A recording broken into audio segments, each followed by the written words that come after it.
So now students, let's start with the laws of motion. Newton gave us the three laws of motion which govern the macroscopic यानी कि बड़े level पर motion of the bodies.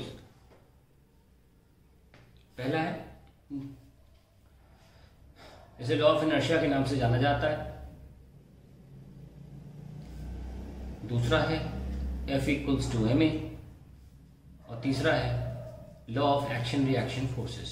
Law of action and reaction forces. ये हमारे पास तीन laws हैं. इनको हम डिटेल में बचपन में भी पढ़ चुके हैं पर थोड़ा सा और अंदर जाते हैं. Let us see. Before we start with the first law हमें समझना पड़ेगा इनर्शिया किस बला का नाम है. What is inertia? अभी तक आपने हमेशा इनर्शिया को क्वालिटेटिवली पढ़ा होगा यानी कि थ्योरेटिकल सेंस में पढ़ा होगा. आज आप देखेंगे मेरे साथ इनर्शिया का मैथमेटिकल सेंस भी मैथमेटिकली दिखाऊंगा मैं आपको. देखिए आपने काइनेमेटिक्स में पढ़ा कि एक्सेलरेशन होता है dv बाई dt. यस और नो? और आपने ऑलरेडी F बराबर m तो पढ़ ही रखा है अपने क्लास 9th में. तो I can use that formula. उसकी डिटेल में जाना अलग बात है लेकिन आपको ही पता है कि एक्सेलरेशन फोर्स अपॉन मास होता है. ठीक है. यानी कि अगर हम फोर्स को कांस्टेंट रख दे थोड़ी देर के लिए तो वी कैन सी दैट कि dv by dt is proportional to 1 by m. yes or no? dv by dt is proportional to 1 by m. So we have kept the force constant. Now, if mass increases और dt को भी same रख सकते हैं चाहे तो क्योंकि per unit time होता है वो. तो अगर हम चाहें तो हम dv proportional to 1 by m भी लिख सकते हैं. आइए इस इक्वेशन को हम ध्यान से देखेंगे. ध्यान से. ठीक है ताकि हम इनर्शिया को समझ सकें. आप बताइए mass inversely proportional to change in velocity है ना. If mass increases then the change in velocity decreases. Yes sir. यानी कि if mass increases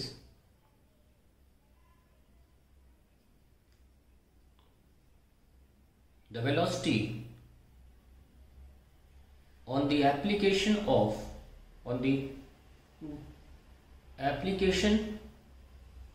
of external force. ये external force होता है. of external force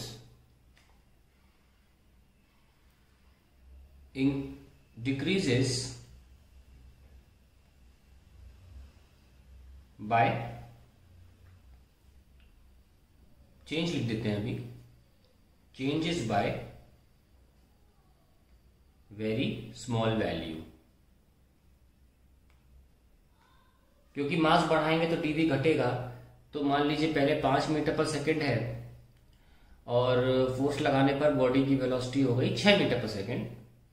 यानी कि एक का चेंज आया, इंक्रीज आया. अगर हमने फोर्स लगाया है उस दिशा में कि बॉडी और तेज जाए. अगर हम रुकावटी फोर्स लगाएंगे तो 5 से 4 हो सकता है अगर हम रोकने के इंटेंशन से लगाएंगे. इसलिए मैंने यहाँ पे डिक्रीज को काट दिया, चेंज लिखा क्योंकि यू कैन डू एनीथिंग. आप फोर्स रुकावटी लगाते हैं तो बॉडी की वेलोसिटी कम होगी और अगर फोर्स डायरेक्शन ऑफ वेलोसिटी में लगाएंगे तो वेलोसिटी बढ़ेगी.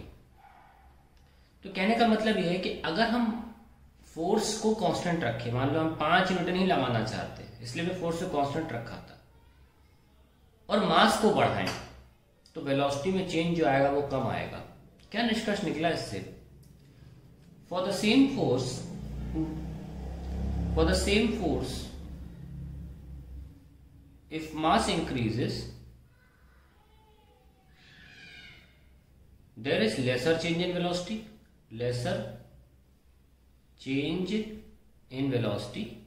And if mass decreases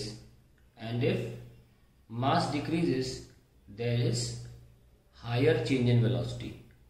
ये बहुत बड़ी बात नहीं है. आप देख सकते हैं इनवर्सली प्रोपोर्शनल है इसलिए ऐसा निकल के आ रहा है. अगर मास डिक्रीज होगा तो चेंज बढ़ेगा. And if mass decreases then there is higher change in velocity. क्या निष्कर्ष निकला इससे? वही फोर्स लगाने से bodies property to resist any change in present state, यानी कि रेस्ट पे तो रेस्ट पे ही रहे और मूव कर रही तो उसी स्पीड मूव करती रहे, उसे बोलते हैं प्रेजेंट स्टेट। कि बॉडी की एक प्रॉपर्टी है, फोर्स वही था, body's property to resist any change in present state increases, तो रेजिस्टेंस जो है वो इंक्रीज होती है, increases with increase in mass, increase in mass. तो हमने मास बढ़ाया तो बॉडी ने अपनी वेलोसिटी में चेंज को ज्यादा नहीं होने दिया मास बढ़ाने से। तो बॉडी की ऐसी property to resist any change in present state increases with increase in mass and decreases with decrease in mass. आप क्लियरली देख सकते हैं कि अगर भारी बॉडी होगी तो वह अपने अंदर वेलोसिटी में चेंज को ज्यादा नहीं लाने देगी। हम इस तरह से बोल सकते हैं कि in case of heavy body या in case of increase in mass हम ये बोल सकते हैं the body has done well enough, अच्छा किया उसने, काम अच्छा किया है, well enough to resist a change in its velocity. पूरी तरह तो नहीं कर पाई लेकिन अच्छा खासा काम किया, चेंज इन इट्स वेलोसिटी। तो इसी यहीं से आता है इनर्शिया। क्या है inertia? The property of body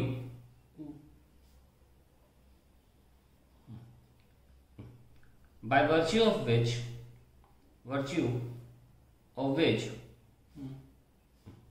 it resists, या कह सकते हैं टेंड्स टू रेजिस्ट, क्योंकि पूरी तरीके से नहीं रेजिस्ट कर पाती, it tends to resist any change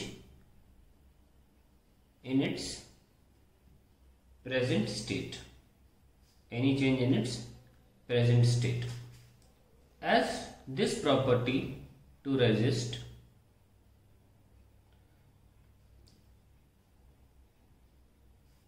increases with increase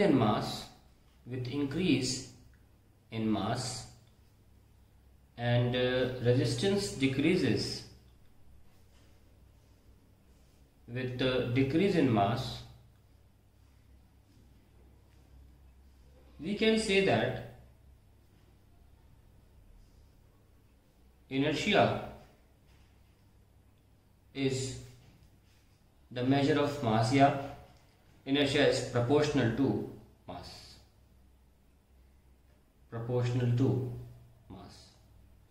यानी कि higher the mass of the body, higher will be the ability to resist the change, lesser the mass of the body, lesser is the ability to resist the change।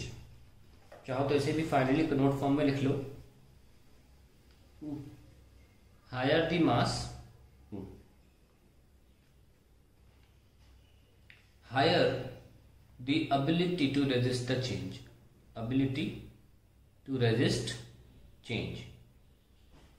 or lower the mass,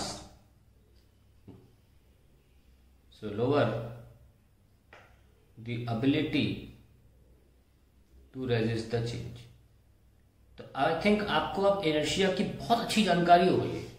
recap लेते हैं, हमने यहाँ पे inversely proportional दिखाया, हमने force को same रखा ताकि हमें दिखा सके कि बल भले ही सेम लग रहा हो, मास बढ़ाने से बॉडी की एबिलिटी में बढ़ोतरी आ रही है अपनी वेलोसिटी को चेंज होने देने में, कि वो नहीं होने दे रही है चेंज, और मास कम होने से वेलोसिटी में जो चेंज है वो बढ़ रहा है। और यहाँ से हमने फाइनली ये निकाल लिया कि heavy body have higher inertia, और एक प्रॉपर्टी है, हर बॉडी की एक प्रॉपर्टी होती है। हमने क्लियरली देखा कि वेलोसिटी का चेंज नहीं हो रहा है, अगर मास को बढ़ा दिया और घटा दिया तो बहुत चेंज हो रहा है, यानी कि body has an inherent property. So एक तो ध्यान रखिए कि इनर्शिया एक इनहेरेंट प्रॉपर्टी है, ठीक है। तो इनहेरेंट का मतलब होता है जो वजूद के साथ मौजूद हो, यानी कि हर बॉडी अपने साथ एक वजूद है उसका, जैसे कि कुत्ते का भौंकना, है ना, इंसान का बोलना, और जैसे कि the way we feel an individual feels, वो उसकी इनहेरेंट प्रॉपर्टी है। Suppose someone likes a red colour, तो रेड कलर पसंद करना भी एक इनहेरेंट प्रॉपर्टी हुई। तो मास भी एक इनहेरेंट प्रॉपर्टी है, और खुद मास की जो इनर्शिया प्रॉपर्टी वो भी इनहेरेंट प्रॉपर्टी है। हर बॉडी की अपने अलग अलग इनर्शिया होगी depending on the mass and nothing else. Remember that mass के अलावा there is no other parameter by which you can measure inertia. उल्टा भी बोल सकते हैं, measure inertia is the measure of mass, या mass is the measure of inertia. तो ज़्यादा अगर ऐसे हम बोलते हैं ना, ट्रक अगर चल रही हो तो उसको रोकना मुश्किल है, और कार या साइकिल को अपेक्षाकृत यानी कि कंपैरिजन में रोकना आसान है उसी फोर्स से। तो इसका मतलब ये हुआ कि हम ट्रक का इनर्शिया ज़्यादा बताएंगे। तो ये सब आपने 9th में सुना होगा, पर ये मैथमेटिकल ट्रीटमेंट को ध्यान में रखिए, जिससे हम ये साबित करते हैं कि मास is the measure of inertia. अब हम आगे बढ़ेंगे और फर्स्ट लॉ लिखने की कोशिश करेंगे। क्या है फर्स्ट लॉ? फर्स्ट लॉ कहता है the body continues to be in the state in which it is, the body continues to be in the state in which it is until and unless, and very important word, external force is applied on it. External forces applied on it. ये हमारा students, मेरा वो memory ख़त्म हो गई थी, तो मैं पढ़ाता चला गया, पर ये बहुत इंपॉर्टेंट था, दोबारा शायद वो इंटेंसिटी नहीं आएगी, इसलिए मैं इसको रीड करूँगा, ठीक है। So we have second law of motion, और उसको समझने से पहले हमें एक बहुत इंपॉर्टेंट टर्म समझना होगा, लीनियर मोमेंटम। आपने लीनियर मोमेंटम 9th में पढ़ा, और आपने नोटिस किया होगा कि 9th क्लास में चाहे 11th में भी देख लेना, किसी भी किताब में मोमेंटम की एक ही डेफिनेशन है, that is it is a product of mass and velocity denoted by p and is a vector quantity, ठीक है। लेकिन किसी भी किताब में इस टर्म को फिजिक्स के हिसाब से नहीं समझाया गया, यानी कि इसकी क्वालिटेटिव या फिजिकल सिग्निफिकेंस को एक्सप्लेन नहीं किया जाता है। हमें समझना होगा आफ्टर ऑल मोमेंटम है क्या चीज। अकॉर्डिंग टू डेफिनेशन हमारा मोमेंटम है p इक्वल्स टू mv, ठीक है। अब आइए इसको समझने के लिए जरा एक एग्जांपल लेते हैं।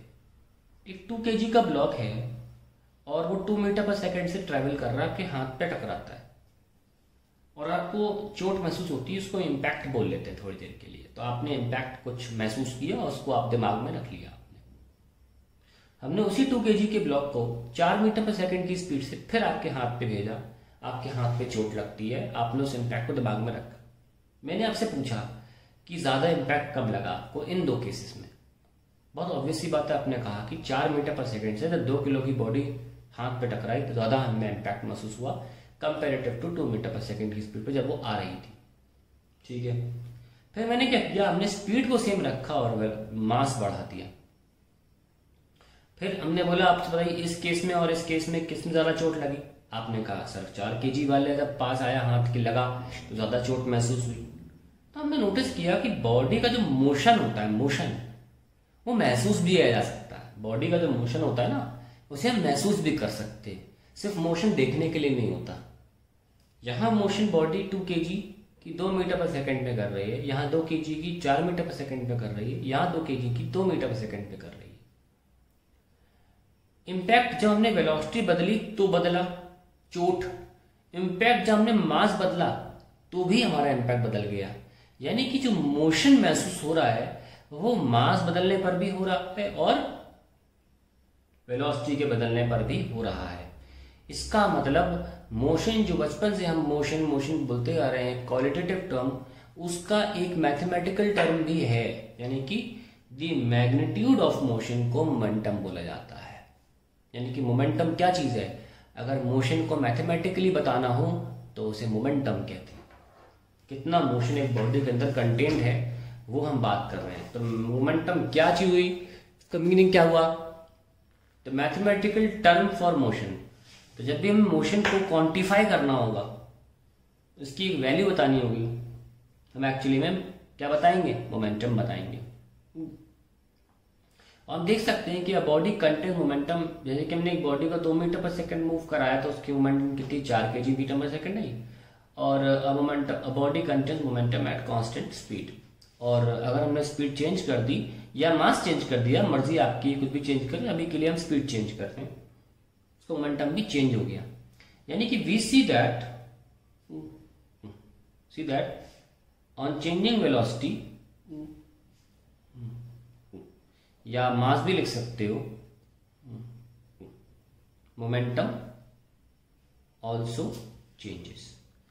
तो अभी के लिए हम वेलोसिटी की बात कर रहे हैं। आप बताइए वेलोसिटी कैसे चेंज हो सकती है, और अगर वेलोसिटी चेंज होती है, अगर वेलोसिटी चेंज होती है तो किसके कारण होती है, ऑब्वियसली फोर्स लगा होगा। जब तक आप वेलोसिटी चेंज नहीं करेंगे, मास को थोड़ी देर के लिए कांस्टेंट रख लो, जब तक आप वेलोसिटी चेंज नहीं करेंगे आपके मोमेंटम में चेंज नहीं आएगा। और वेलोसिटी चेंज कौन करता है, एक्सटर्नल फोर्स। यही फर्स्ट लॉ था, है ना। जब तक कब तक स्टेट चेंज नहीं होगी, जब तक एक्सटर्नल फोर्स नहीं लगाओगे तो यहां पता चला मोमेंटम बदल रहा है, तो अंग्रेजी में लिखते हो। और देखना ध्यान से, अगर मान लीजिए मैंने फोर्स लगाया, सेम फोर्स लगाया थोड़ी देर के लिए, और वही फोर्स थोड़े लंबे टाइम के लिए लगाया है, तो ऑब्वियसली मोमेंटम में जो चेंजेस आएंगे वो भी अलग अलग आएंगे। यानी कि ड्यूरेशन पे भी डिपेंड करता है, ना कि सिर्फ फोर्स लगाने पे। तो हमने बोला the rate of change of momentum, rate of change of momentum, हम अपने आंखों के सामने देख रहे हैं कि मोमेंटम चेंज हो रहा है जब फोर्स लगाया जाए, क्योंकि वेलोसिटी चेंज हो रहा है तो मोमेंटम चेंज हो रहा है। The rate of change of momentum is directly proportional to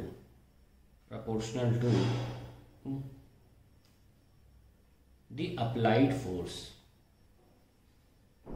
ठीक है, और ध्यान से, एंड दिस चेंज अकर्स